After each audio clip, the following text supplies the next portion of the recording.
जय हिंद दोस्तों, मेरा नाम संदीप यादव है और आज मैं आपके लिए इतिहास का एक ऐसा टॉपिक लेकर आया हूं जहां से अनेकों क्वेश्चन पूछे जाते हैं और मेरा ये विश्वास है और ये वादा भी कि आज जब हम इस टॉपिक को पढ़ लेंगे तो फिर आपके कॉम्पिटिटिव एग्ज़ाम में जो भी क्वेश्चन हैं वो सारे के सारे क्वेश्चन आप सॉल्व कर पाएंगे। चलिए शुरू करते हैं हम मुग़ल साम्राज्य।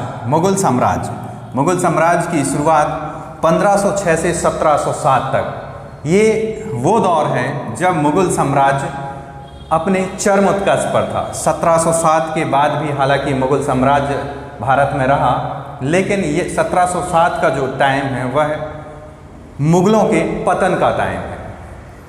औरंगजेब तक 1707 तक मुग़ल जो साम्राज्य था वह अपने चरम उत्कर्ष पर रहा। तो बेसिकली 1526 से यहाँ पर बाबर,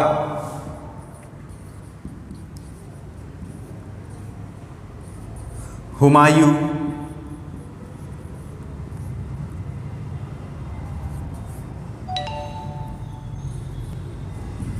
अकबर,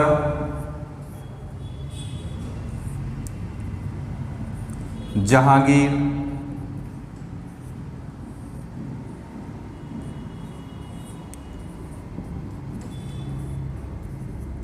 शाहजहां और औरंगजेब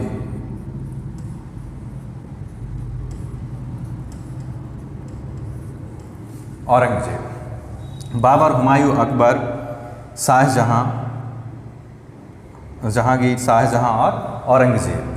तो 1526 से 1707 तक ये मुग़ल बादशाह हैं जिन्होंने भारत पर राज किया। तो आज हम पढ़ेंगे बेसिकली बाबर के बारे में। बाबर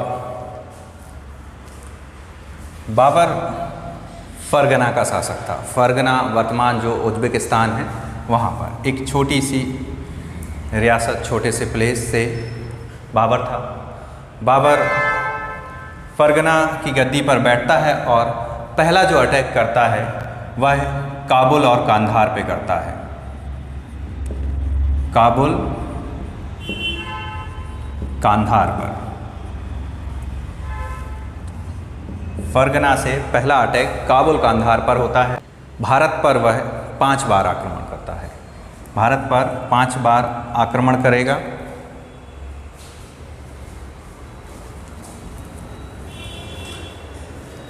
जिसमें सबसे पहला उसका आक्रमण होता है बाजौर और भीरा पर। आक्रमण करता है, वापस चला जाता है। दूसरी बार वह खैबर दर्रे से होता हुआ भारत पर आता है और थोड़े समय के बाद पुनः वापस चला जाता है। दूसरे अटैक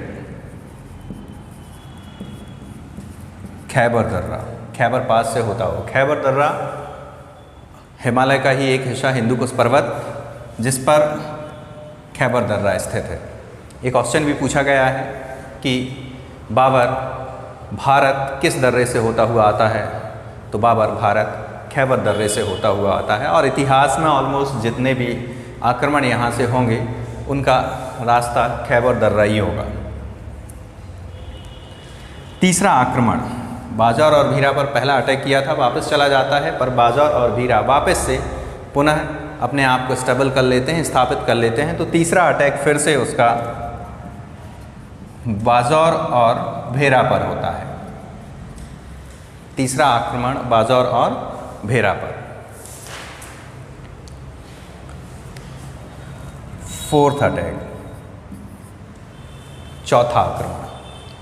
चौथे आक्रमण की कहानी कुछ अलग है। अगर हम भारत को देखते हैं तो भारत दिल्ली में अफगान राज्य है।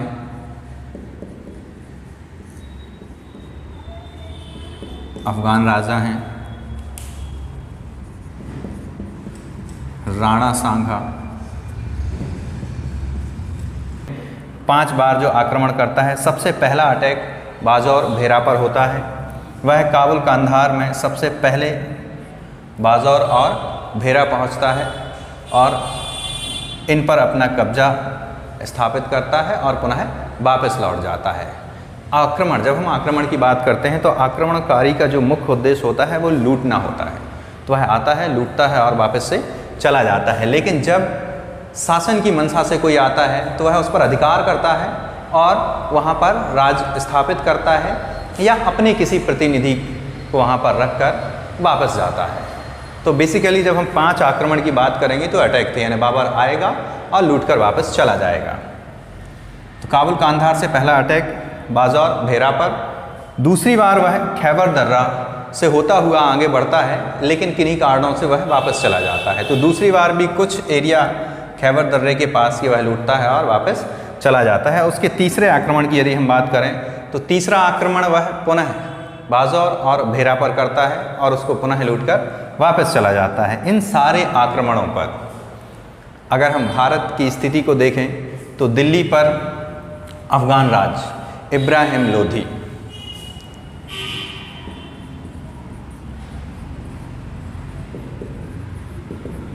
अफगान राज्य या इसे लोधी वंश भी कहा जाता है, तो इब्राहिम लोधी दिल्ली पर राज कर रहा होता है। वहीं पंजाब पर इब्राहिम लोधी का भाई दौलत खां, इब्राहिम लोधी दौलत खां, जो बाबर की इन गतिविधियों पर नज़र रखे हुए है और राणा सांगा राजपूताना जो एरिया है वहाँ पर। तो बाबर के आक्रमण के समय की भारत की परिस्थितियाँ ये हैं। बाबर का तीसरा अटैक पुनः बाजौर भेरा पर, चौथा अटैक बाबर लाहौर पर करता है। लाहौर पर अटैक करने के बाद बाबर वापस फिर चला जाता है। चौथे अटैक के दौरान ही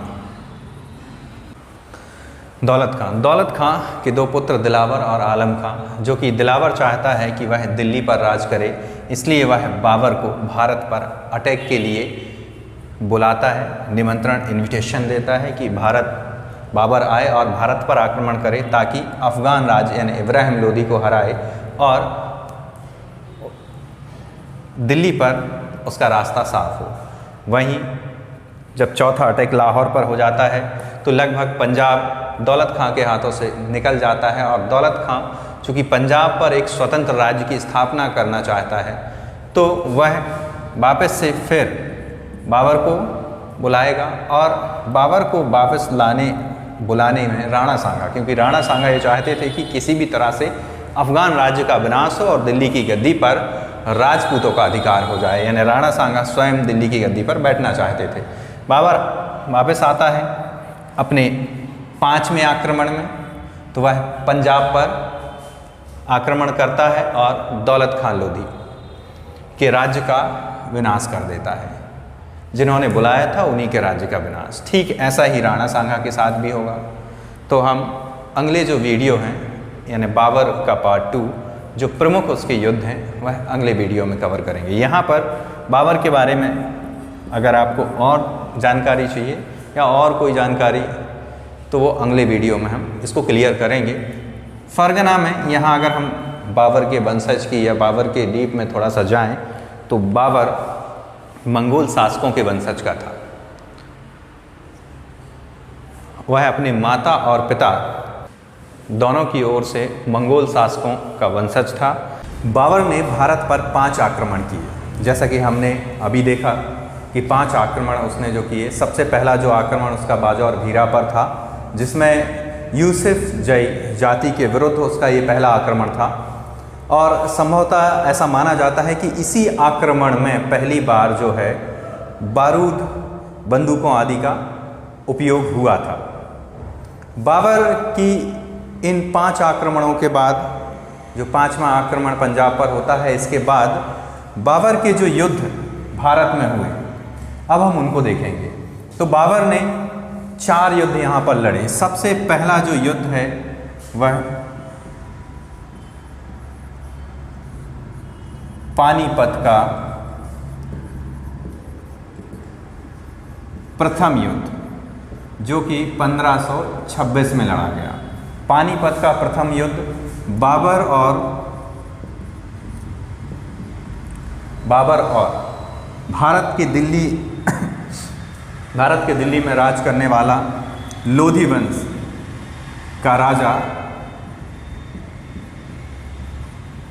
इब्राहिम लोधी के बीच हुआ, जिसमें बाबर की विजय हुई। और पानीपत के इस युद्ध में बाबर के जो अनुप्रयोग थे, जो बाबर ने प्रयोग किए, पहला तो उसने यहाँ पर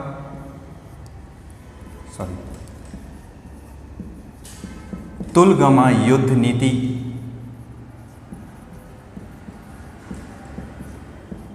तुलगमा युद्ध नीति अपनाई। और एक और विधि यहाँ पर पूछी जाती है, जो तोपों को सजाने की रुमानी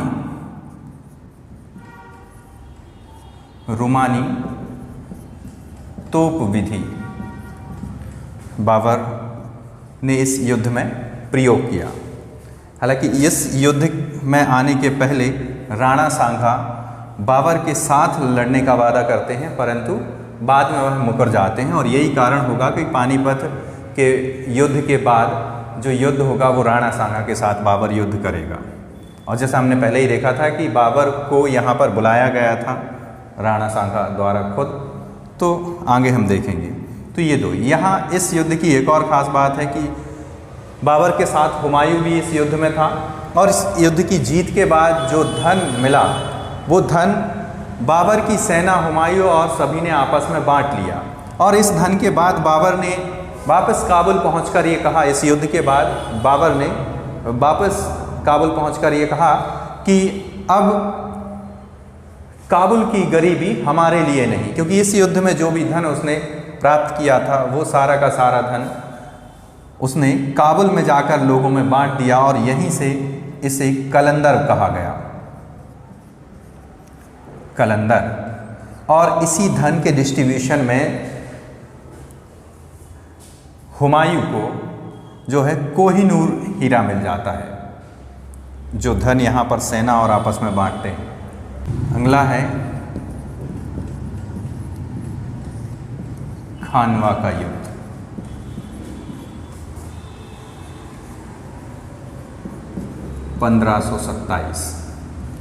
जैसा मैंने पहले ही बताया था कि पानीपत के युद्ध में राणा सांगा मेवाड़ के शासक, इन्होंने बाबर के साथ ये संधि की थी कि हम पानीपत के युद्ध में आपका साथ देंगे, पर राणा सांगा ने ये संधि तोड़ दी। तो वापस से अब चूँकि बाबर एक बड़ा सपना देखता है संपूर्ण भारत पर राज्य करने का, तो वह खानवा का युद्ध यानी राणा सांगा के साथ खानवा का युद्ध करता है। और राणा सांगा की इस संधि को तोड़ने के उपरांत ही युद्ध होता है, जिस खानवा के युद्ध में भी बाबर और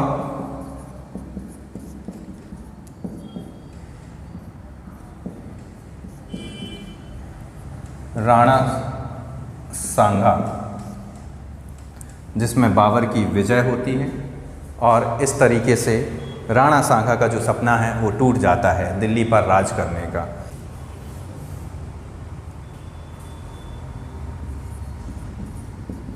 नेक्स्ट है चंदेरी का युद्ध।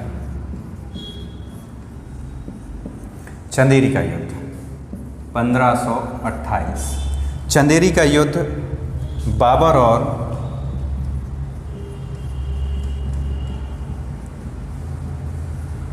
मैदनी राय के बीच होता है, जिसमें बाबर की विजय होती है। इस तरीके से बाबर का विजय अभियान जो है कंटिन्यू चलता रहेगा। चंदेरी के युद्ध में भी मैदनी राय को हरा दिया जाता है।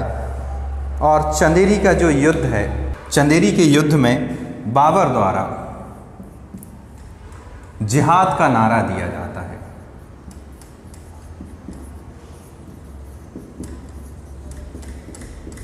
जिहाद का पहला ये प्रयोग जो है बाबर के टाइम पे ही मिलता है। जिहाद का नारा हमें चंदेरी के युद्ध में मिलेगा। इसके बाद है घाघरा का युद्ध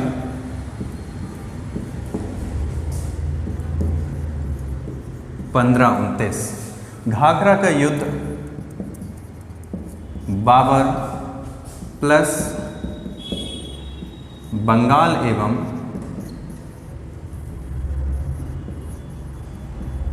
बिहार दोनों संयुक्त बीच होता है और जिसमें बाबर की विजय होती है। इस युद्ध के बारे में कहा जाता है कि यह युद्ध जल एवं थल दोनों में लड़ा गया। घाघरा का युद्ध जल एवं थल दोनों में लड़ा गया। अब अगर हम बात करें बाबर, तो बाबर की कुछ उपाधियां हैं, उपाधियों की हम बात करेंगे। तो बाबर ने जो उपाधियां धारण की उनमें से सबसे पहले तो बाबर ने अपने जो उसके पूर्वज थे उनकी मिर्ज़ा की उपाधि का त्याग किया, मिर्ज़ा की उपाधि का त्याग किया और उसने पादशाह की उपाधि धारण की।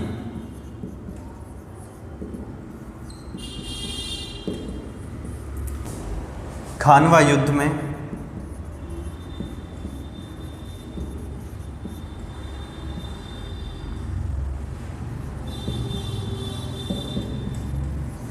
गाजी की उपाधि धारण की।